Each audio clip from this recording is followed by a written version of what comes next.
No Ordinary Sculptor, The Man Who Makes Wood Come to Life by Kinza Hayes, read by Jane. In a small part of the Bay of Plenty works a man who can make satin and lace from wood. Walking through Kevin McCardell's gallery in Todakul, you'll be astonished by what appears to be clothing hanging on the walls. Closer inspection reveals these realistic creations are made of wood. Carved folds hang loosely. The teeth of zips and the stitching on a sports bag is almost for real. The builder's bag, complete with tools, seems ready to wear. How does this man do it? I've been carving for 30 years, McCardell says. The first time I had anything to do with wood was building a pole house.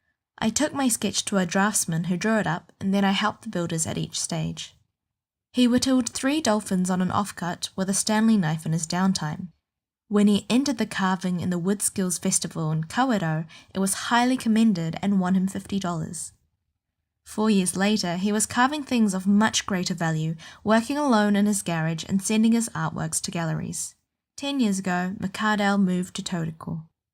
He finds that mixing with customers again gives him a new perspective. He listens to their ideas, tests the market, and markets himself. McCardell is passionate about his work. The words flow as I wander around the gallery, stroking wood, assessing texture and marveling at the intricate femininity of lace on a dressing gown. The price tag is $10,000 and it has a red sticker.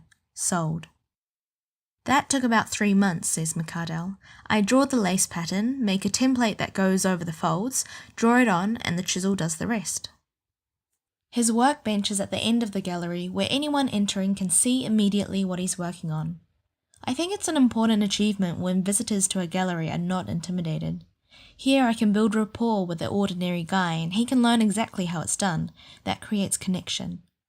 And how does he create the magic? I begin by looking at a block of wood, where the grain goes, and envisage what I might make from it. I chainsaw it into the basic shape outside, then draw on it and do the carving inside. A whale is outside taking shape, too big for the workshop space.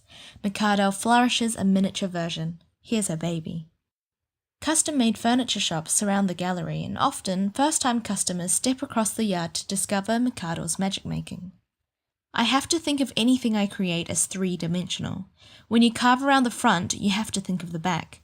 Once the wood is gone, it's gone, unlike clay where you can dob another bit in. Timber is more difficult. The grain dictates how the piece is going to come out.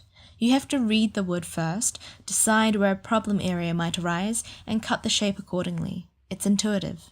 The grain suggests something, maybe a fold, and I follow it.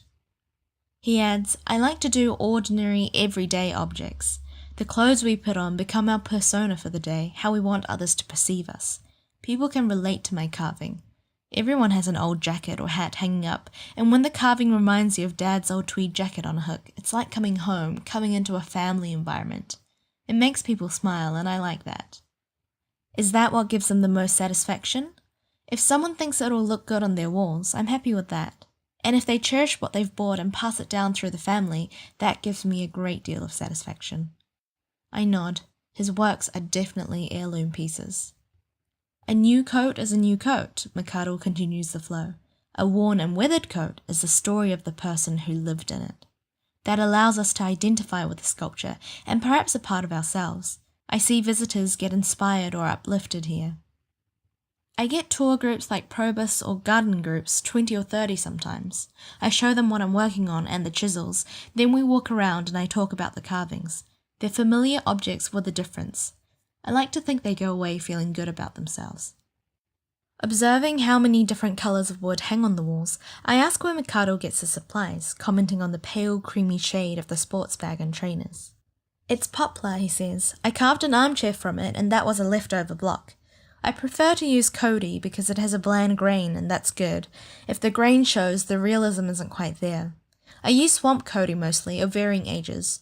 The wood in that jacket is 55,800 years old. This stops me in my tracks. What a marketing point! How do you know? I get my wood from a sawmill at Kaihu, north of Dargaville.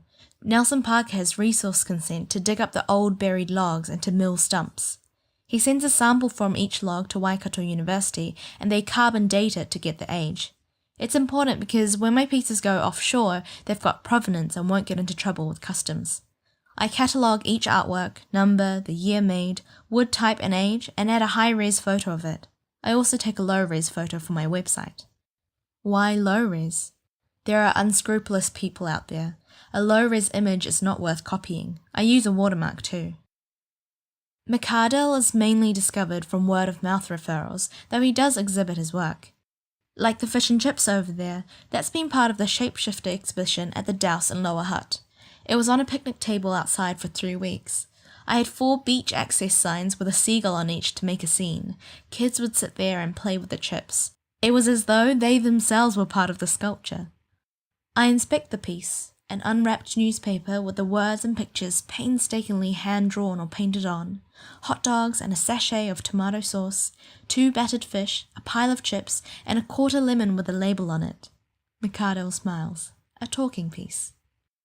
He gets commissions from all over the world, from people who come into the gallery while on holiday, or who have seen his work in an owner's home. He gets many requests for the 21st birthday keys he sculpts, personalizing each with something that belongs to and connects uniquely with the recipient. 2 things further that McArdle must consider: how the artwork hangs upon the wall and how to reduce the weight, for example, by carving out the insides of folds. His work, he says, displays better when lit from above at an angle, which accentuates shadows and the 3D effect.